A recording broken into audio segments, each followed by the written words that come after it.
Hello students, welcome to my channel Numerics की maths classes. तो आज हम कर रहे हैं सीबीएसई सैंपल पेपर क्लास 12 का सेक्शन 4। तो चलिए स्टार्ट करते हैं क्वेश्चन नंबर 29 से। क्वेश्चन नंबर 29 सेक्शन 4 का पहला क्वेश्चन है। इसमें गिवन है check whether the relation R in the set of integer defined as R is equal to a b, a plus b is divisible by 2। मतलब आपको are के अंदर वो ए बी लेने हैं जिन ए बी का सम आता हो वो डिविजिबल हो 2 से। इज रिफ्लेक्सिव, सिमेट्रिक और ट्रांजिटिव, जो कि रिफ्लेक्सिव भी हो, सिमेट्रिक भी हो, ट्रांजिटिव भी हो। Right the equivalence class. Equivalence class लिखी उनकी जाती है जो रिफ्लेक्सिव, सिमेट्रिक, ट्रांजिटिव हो, क्योंकि वो तीनों अगर होता है तो वो इक्विवेलेंस बन जाता है। क्लास कंटेनिंग जीरो, तो हमें जीरो की इक्विवेलेंस क्लास बनानी है। उससे पहले हम शो करेंगे रिफ्लेक्सिव, सिमेट्रिक और ट्रांजिटिव है या नहीं है। तो सबसे पहले हम रिफ्लेक्सिव के लिए कर रहे हैं ना। देखो रिफ्लेक्सिव के लिए क्या होता है कि हमें इस तरह से शो करना होता है कि ए जो है वो बिलोंग करना चाहिए आर में। ठीक है, मैंने सपोज ले लिए ए मैंने कंसिडर किया। ठीक है, लेट ए, तो जो ए प्लस ए है उसकी वैल्यू होती है 2a। अब 2a तो हम सब जानते हैं दैट इज डिविजिबल बाय 2। 2 की 2 का कोई भी मल्टीपल है अगर तो वो 2 से डिविजिबल होगा ही होगा। 2a is divisible by 2, it means जो आपका ए है वो बिलोंग करेगा आर में। ठीक है, जिसमें जो आपका ए था वो इंटीजर था कोई भी। इट मीन्स ये रिफ्लेक्सिव तो हो गया। अब हम देखते हैं ट्रांजिटिव है या नहीं है। तो ट्रांजिटिव में हम ये शो करते हैं कि कंसिडर करते हैं हम कि ए कॉमा बी बिलोंग करता है आर में, और ये इम्प्लाई कर दे कि बी कॉमा ए भी बिलोंग कर दे आर में। तो कंसिडर कर रही हूं मैं A comma B belongs to R. अगर ए कॉमा बी आर में बिलोंग कर रहा है मतलब वो इस रिलेशन को सेटिस्फाई करेगा। इसका मतलब ये हुआ कि ए प्लस बी डिविजिबल होगा 2 से। अब डिविजिबल होने का मतलब ये है ए प्लस बी की वैल्यू कोई 2 का मल्टीपल आएगा। मैं उसे 2k लिख सकती हूँ। अगर ए प्लस बी 2k है तो अगर मैं इनको आगे पीछे कर दूं, ऑर्डर चेंज कर दूं, बी प्लस ए वो भी तो 2k होगा। इसका मतलब ये हुआ कि जो बी कॉमा ए है वो बिलोंग कर गया आर में, तो ट्रांजिटिव भी ये हो गया। अब लास्ट बारी आती है हमारी, सॉरी सिमेट्रिक था ये, मैंने उल्टा बोल दिया, आई एम सो सॉरी, ये सिमेट्रिक था। अब हम करेंगे ट्रांजिटिव। ट्रांजिटिव में क्या होता है, हम कंसिडर करते हैं दो चीजें। एक तो A comma B belongs to R, एक B comma C belongs to R. हमें शो करना होता है कॉर्नर्स, ये ए कॉमा सी भी बिलोंग हो जाए आर में। जब हमने a comma B belongs to R लिया, इसका मतलब ये हो गया कि a प्लस बी कोई 2 का मल्टीपल है, क्योंकि वो डिविजिबल है 2 से, मैंने मान लिया इसको 2m। एंड b कॉमा सी भी बिलोंग करता है आर में, तो b प्लस सी भी हमारा 2 का मल्टीपल होगा, इसको मैंने मान लिया 2n। अब हमें शो करना है a प्लस सी भी को 2 का मल्टीपल आ जाए। तो उसके लिए मैं क्या कर रही हूँ, डायरेक्टली नहीं हो सकता, मैं इसको इक्वेशन 1 इसको इक्वेशन 2 नाम दूंगी। तो मैं ऐड कर देती हूँ दोनों इक्वेशन को। तो ऐड इक्वेशन 1 एंड 2, हमें क्या मिलेगा, देखो a plus b plus c, left side add होगा तो ये बन जाएगा a plus 2b plus c is equal to, इधर है आपके पास 2m प्लस 2n। तो मैं यहाँ से 2 कॉमन ले लेती हूँ, या बाद में लेते हैं, पहले 2b को भी उधर ले जाते हैं। मुझे जरूरत थी सिर्फ a प्लस सी की। तो a प्लस सी की वैल्यू मिल गई हमारे पास 2m प्लस 2n और माइनस का 2b। अब आप यहाँ से क्या करोगे, 2 ले लो common, m plus N minus B. अब ये m plus N minus B को कोई भी वैल्यू लेट कर सकते हो आप। सपोज ये मैंने लेट कर ली t वैल्यू, तो ये हो गया 2t वेयर जो आपका t है वो है m plus N minus b के इक्वल। अब a प्लस सी अगर 2 का मल्टीपल आ गया है, 2t आ गया है, इसका मतलब ये हो गया कि आपका जो a कॉमा सी है वो बिलोंग करेगा r में, तो ये ट्रांजिटिव भी हो गया। अब मुझे बोला था जीरो की इक्विवेलेंस क्लास निकालो। तो आपके पास था a comma b where a plus b belongs to R, यानी कि इस बार a फिक्स हो गया, 0 है। तो तुम्हें 0 कॉमा बी इस तरह से आर में बिलोंग कराना है कि 0 प्लस बी जो है वो 2 से डिविजिबल हो, कोई मल्टीपल हो 2 का, इस तरह से। तो 0 में ऐसे ऐसे नंबर्स बताते जाओ जिन्हें ऐड करने पे वो 2 के मल्टीपल ही आए। तो सबसे पहले मैं शुरू करती हूँ 0 प्लस 1, तो नहीं आ सकता, 0 प्लस 2 अगर ऐड करते हैं तो आ जाएगा, तो पहला नंबर हो गया 2। इसी तरह अगर मैं इसमें 4 ऐड कर देती हूँ, 0 प्लस 4 भी होगा, अगर मैं 6 करती हूँ वो भी होगा। इसी तरह से चलता जाएगा, यानी कि सारे इवन नंबर्स। इधर यहाँ पे आप 0 भी ले सकते हो, क्योंकि b को 0 लोगे तो 0 प्लस 0 2 0 आएगा, और 0 तो हर किसी का डिविजिबल होता ही है। ऐसे यहाँ -2 -4 आ जाएगा और इधर भी डैश डैश। तो ये जो है हमारी ये हो जाएगी जीरो की इक्विवेलेंस क्लास। तो ये हो गया क्वेश्चन नंबर 29। अब करते हैं next question, question number 30। Next question 30 है y is equal to e⁻x sin square x दिया हुआ है plus sin x⁻x find dy/dx। इस तरह के क्वेश्चन आते हैं जब दोनों ही कॉम्प्लिकेटेड लगे तो उनको u और v लेट कर लेते हैं। तो मैंने y को लिख लिया, सपोज कोई u प्लस v फॉर्म है। अब इसको डिफ्रेंशिएट करो विद रिस्पेक्ट टू x, तो y हमारा हो जाएगा dy/dx और u हो जाएगा du/dx प्लस ये हो जाएगा dv/dx। ठीक है, तो अब हम u को कंसिडर कर रहे हैं। u है हमारा e⁻x sin स्क्वायर x। तो इसको जब डिफ्रेंशिएट करेंगे हम विद रिस्पेक्ट टू x, तो ये बन जाएगा इधर du/dx। और हम सभी जानते हैं e⁻x का डेरिवेटिव, x मतलब जो e का ऊपर एंगल है ये वाला, इसका derivative as it is e⁻x ही आता है। तो ये आ जाएगा e⁻x sin square x into d/dx of किसका, इस वाले ऊपर वाले का, x sin स्क्वायर x हो गया है। तो ये हो जाएगा e⁻x sin square x into यहाँ लगेगा प्रोडक्ट रूल, तो x as it is sin square x का डेरिवेटिव क्या होगा, देखो पहले पावर आ गया है तो 2 sin x। अब sin x का डेरिवेटिव क्या होगा, cos x plus sin square x as it is x का डेरिवेटिव होता है 1। तो ये हमारा आ गया है du/dx की वैल्यू। अब आप ध्यान से देखेंगे तो ये जो फॉर्मूला है 2 sin x cos x, ये किसका होता है, sin 2x का। तो ये हो जाएगा x sin 2x plus sine square x। तो ये वैल्यू मेरी आ गई du/dx से। इसको मैं फर्स्ट इक्वेशन हम दे देती हूँ। नेक्स्ट हमारा v था, v कितना था, साइन x की पावर x। जब भी वेरिएबल की पावर वेरिएबल हो तो आपको हमेशा दोनों साइड लॉग लेना है। लॉग अप्लाई करोगे तो हो जाएगा log v log of sine x की पावर x। तो हमेशा ये रूल होता है log m की पावर n अगर होता है तो n आगे आ जाती है, ये बन जाता है हमारा n log m। तो हमेशा ध्यान रखेंगे आप इस प्रॉपर्टी को। इधर log v ही रहेगा, ये पावर आगे आ गई तो बन गया x log sin x। अब आप डिफ्रेंशिएट करेंगे इसको with respect to x, log v का डेरिवेटिव होगा 1/v, क्योंकि v हमारा x का फंक्शन है तो साथ में आएगा dv/dx भी। v को भी डेरिवेटिव करोगे इज इक्वल टू, यहाँ लगाओ product rule, x as it is log sin x का डेरिवेटिव आएगा 1/sin x और sin x का डेरिवेटिव करेंगे अब तो वो आएगा cos x plus log sin x as it is और x का डेरिवेटिव क्या आएगा आपके पास 1। तो ये हो गया है 1/v dv/dx is equal to x into cos by sine कितना हो गया cot x, तो x cot x हो गया प्लस log sin x हो गया आपके पास। अब ये जो 1/v है ये ऊपर चला जाएगा तो आपके पास आ जाएगा dv/dx की वैल्यू v मल्टीप्लाई में पूरी टर्म के साथ, तो x cot x। अब हम x देखो v में नहीं छोड़ सकते ना हम, तो यानी कि जो v की वैल्यू थी x की टर्म में वो यहाँ पुट कर देंगे विच इज sin x की पावर x। तो ये हो गया हमारा sin x की power x into x cot x plus log sin x। ठीक है, तो ये हो गई हमारी इक्वेशन नंबर 2। अब आप क्या करोगे, इक्वेशन 1 और 2 की वैल्यू को इक्वेशन स्टार में पुट कर दोगे। ठीक, तो हमारे पास वैल्यू आ जाएगी पुट वैल्यूज फ्रॉम किसमें से, इक्वेशन 1 एंड 2 इन किसमें, इक्वेशन स्टार में। तो आपके पास आ जाएगी ये वैल्यू dy/dx की, इन दोनों के सम के इक्वल, ये वाली वैल्यू के ये जो वैल्यू थी, तो e⁻x sine square x into x sine 2x plus sine square x, ये वैल्यू du/dx की थी प्लस dv/dx ये है, इसे हम एज इट इज लिख देंगे। तो ये हो जाएगा साइन x की power x into x cot x plus log sin x।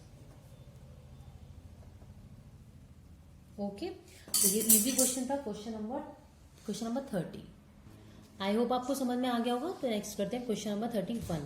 Question number 31 में गिवन है proof that the greatest integer function defined by f(x) is equal to greatest integer, ये स्क्वायर ब्रैकेट का मतलब होता है greatest integer x, where x lies between 0 to 2 is not differentiable x is equal to 1। तो पहले मैं आपको concept बता देती थोड़ा सा कि ग्रेटेस्ट इंटीजर चेक कैसे करते हैं। देखो आपको मान लीजिए ये वैल्यूज गिवन है 0 1 2 इस तरह से। ठीक है, अगर 0 से 1 के बीच में कोई वैल्यू आती है लाइक 0.8 आती है 0.2 आती है, तो उसके जो लेफ्ट साइड में होल नंबर होगा वो उसका ग्रेटेस्ट इंटीजर होता है।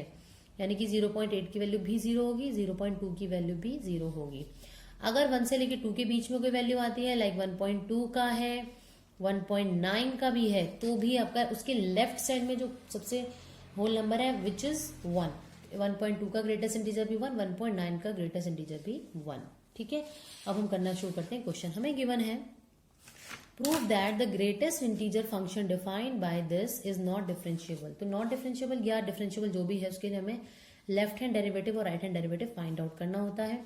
लेफ्ट हैंड डेरिवेटिव होता है f of c minus h minus f of c upon minus H.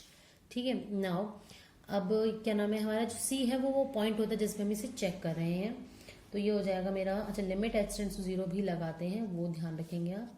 तो ये हो गया limit h tends to 0 f of 1 minus h minus f of 1 upon minus H.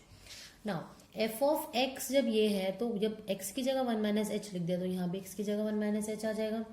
तो ये हो गया लिमिट एच टेंड्स टू 0 और ये हो गया 1 minus h minus f of 1, यानी कि ये आ गया 1 अपॉन माइनस एच। 1 में से कुछ माइनस करना है, 1 में से कुछ माइनस करना है। अगर 1 में से जरा सा भी माइनस करोगे तो 1 से इधर आ जाओगे ना, 0 पॉइंट समथिंग वैल्यू हो जाएगी। 1 में से कुछ माइनस करो, 0 पॉइंट समथिंग के लिए मैंने बताया था क्या वैल्यू आती है, 0, यानी कि दिस वैल्यू इज 0 माइनस 1 की वैल्यू तो 1 ही रहेगी अपॉन माइनस एच। ये है limit h tends to 0। Minus से माइनस हो जाएगा कैंसिल, क्योंकि 0 माइनस 1 ही होता है। 1 अपॉन एच में जब लिमिट लगाओगे h tends to 0, 1 upon 0 infinite होता है, तो लेफ्ट हैंड डेरिवेटिव आपका आ जाएगा इनफाइनाइट।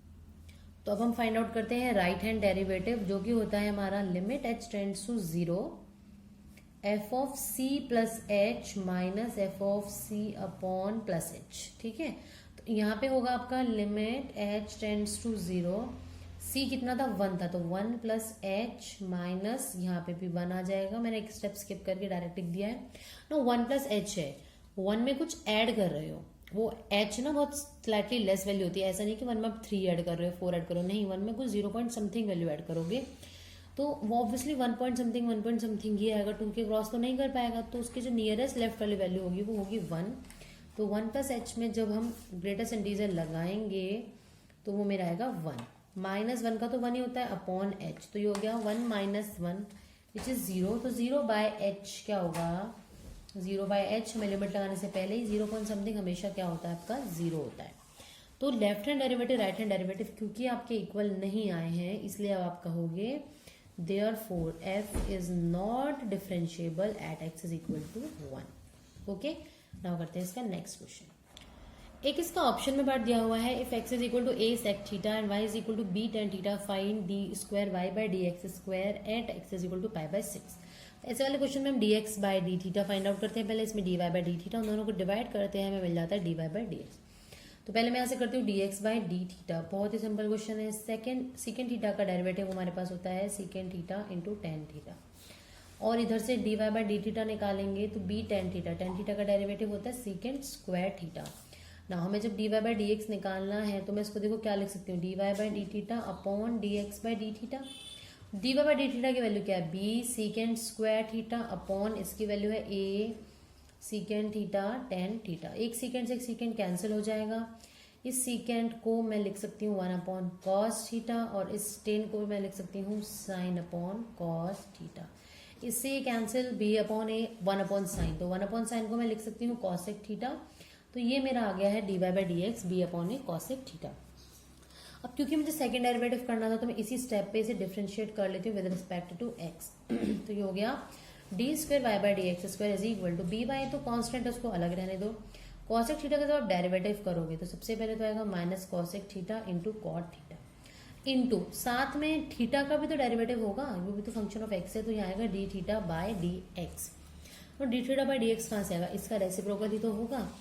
तो ये हो गया B by A minus cosec theta into cot theta, D इसका रेसिप्रोकल यानी कि हो जाएगा 1 upon A secant theta tan theta. Okay, now अब आप इसको कुछ ओपन करके देखते हैं। माइनस को मैं बाहर ले लेती हूँ और ये ए स्क्वायर हो जाएगा। कॉसेक को लिखेंगे 1 अपॉन साइन थीटा, कॉट को भी लिखेंगे cos theta by sine theta, इस सीकेंड को लिखेंगे 1 अपॉन कॉस थीटा, इस टेन को लिखेंगे साइन थीटा बाय कॉस। अब आप देखोगे कुछ भी कैंसिल नहीं हो रहा है, इवन कॉस कॉस कॉस ऊपर आ गया 3 टाइम, साइन साइन साइन नीचे आ गया, यानी कि ऊपर हो गया हमारा कॉस क्यूब थीटा और नीचे हो गया है हमारा साइन क्यूब थीटा। ना कॉस बाय साइन क्या होता है, कॉट, तो ये हो गया minus B by A square into cot cube theta. ये आपका आ गया है D square Y by D X. उसके नाउ हमें इसकी वैल्यू फाइंड आउट करनी है, theta is equal to pi by 6। ठीक है, तो ये हमारी वैल्यू होगी, देखो D square Y by D x square is equal to minus B by A square cot cube theta. ठीक है, तो ये हो जाएगा कॉट पाई बाय 6 का क्यूब। ना पाई बाय 6 का मतलब क्या होता है हमारा 30 डिग्री, और कॉट 30 डिग्री की वैल्यू क्या होती है हमारे पास, √3। तो ये हो जाएगा √3 का क्यूब, यानी कि √3 3 टाइम मल्टीप्लाई करना है, तो √3 एंड √3, ये √3 मिलकर 3 बन गया, तो ये आ गया minus B by A square. हमेशा मैं स्क्वायर लिखना भूल जा रही हूँ, 3√3, जैसे आप ये भी लिख सकते हो माइनस 3√3 बी अपॉन ए स्क्वायर। तो ये आपका हो जाएगा इसका फाइनल आंसर। ना एक क्वेश्चन और कर लेते हैं आज, क्वेश्चन नंबर 32, बाकी बचे हुए क्वेश्चन करेंगे नेक्स्ट वीडियो में। तो क्वेश्चन नंबर 32 में गिवन है हमें, find the intervals in which the function f given by f of x is equal to 10x by 4x, x belongs to 0 to pi by 2 is strictly increasing और decreasing. तो ऐसे question में basically हमें करना क्या होता है, सबसे पहले एफ ऑफ एक्स से हम एफ डैश एक्स निकालते हैं, फिर हम क्रिटिकल पॉइंट फाइंड आउट करते हैं एफ डैश एक्स को इक्वल टू 0 रख के, फिर उस वैल्यू को से हम इंटरवल फॉर्म करते हैं। अब हम करके दिखाती हूँ कैसे करते हैं। एफ ऑफ एक्स हमें गिवन है, ध्यान से देखेंगे 10x माइनस 4x, तो एफ डैश एक्स क्या होगा, 10x का derivative that is सीकेंड square x minus 4x का डेरिवेटिव इज ओनली 4। अब क्योंकि मुझे क्रिटिकल पॉइंट फाइंड आउट करना है, मैं एफ डैश एक्स को इक्वल टू 0 पुट करूंगी, तो secant square x minus 4 is equal to 0, तो ये हो गया secant square x is equal to 4, तो सीकेंड एक्स की वैल्यू आएगी 2। वाई प्लस -2 नहीं, क्यों नहीं लिया मैंने -2, क्योंकि मैं गिवन है x belongs to 0 to pi by 2, तो नेगेटिव वैल्यू तो आ ही नहीं सकती 0 to पाई बाय 2 के बीच में। तो सीकेंड एक्स की वैल्यू 2 कब होती है, हमारी होती है सीकेंड पाई बाय 3 पे, 60 पे। तो यहाँ से तुम्हारा जो क्रिटिकल पॉइंट है एक्स इज इक्वल टू आ गया पाई बाय 3, यानी कि इस 0 to पाई बाय 2 के बीच में हमें एक पाई बाय 3 पॉइंट भी मिल गया। तो दो इंटरवल बन गए, 0 to pi bye 3 and pi by 3 to pi by 2। तो अब हम चेक करेंगे for x 0 to pi bye 3, इस वैल्यू में 0 to पाई बाय 3 में आपके पास, तो इस वैल्यू पे अब हम चेक करेंगे सीकेंड स्क्वायर एक्स माइनस 4 हमारा पॉजिटिव होता है या नहीं होता है। देखो एफ डैश एक्स होता है हमारा पॉजिटिव, क्यों, क्योंकि देखो अगर एक्स की वैल्यू 0 to 60 के बीच में कुछ भी पुट करते हो, लाइक आपने 45 पे करी, 45 पे 1 होती है, तो 1 माइनस 4 माइनस 3 होगा। ठीक है, ऐसे ही अगर आपने सपोज पुट की √3 बाय 2, 30 डिग्री पे 2 बाय √3, 2 बाय √3 से बनेगा 4/3 माइनस 4, अगेन नेगेटिव आएगी। तो यानी कि किसी भी एक वैल्यू पे नेगेटिव आ रही तो आप लिखेंगे for this value F dash x is negative. अगर नेगेटिव है देयरफॉर जो एफ एक्स है आपका वो स्ट्रिक्टली डिक्रीजिंग हो जाएगा। देयरफॉर हम कह सकते हैं on 0 to pi bye 3 function is strictly decreasing. Next हम चेक करते हैं for pi by 3 to pi by 2। अब pi by 3 to pi by 2 में आप कोई भी वैल्यू ले लीजिए, 60 से 90 के बीच में कोई भी वैल्यू पुट करेंगे, आप देखेंगे कि जो आपका एफ डैश एक्स है वो पॉजिटिव आ रहा है, यानी कि आप कह सकते हो कि एफ एक्स जो है वो आपका स्ट्रिक्टली इंक्रीजिंग है। यानी कि फाइनली आप ये कह सकते हो कि on pi by 3 to pi by 2 function is strictly increasing. Easy question था, आई होप आप लोगों को समझ में आ गया होगा। तो 32 क्वेश्चन में यही करना था हमें। अगर वीडियो ठीक लगी है, अच्छी लगी है, तो प्लीज़ इसे लाइक शेयर ज़रूर कर दें और प्लीज़ चैनल को सब्सक्राइब भी कर लें। अगर आपने मेरी लास्ट वीडियोस नहीं देखी हैं तो प्लीज़ आई बटन में प्रेस करें, आपको कुछ वीडियोस के लिंक मिल जाएंगे और डिस्क्रिप्शन बॉक्स में भी आप वीडियोस को देख सकते हैं। तो मिलते हैं नेक्स्ट वीडियो में, तब तक keep watching and bye bye.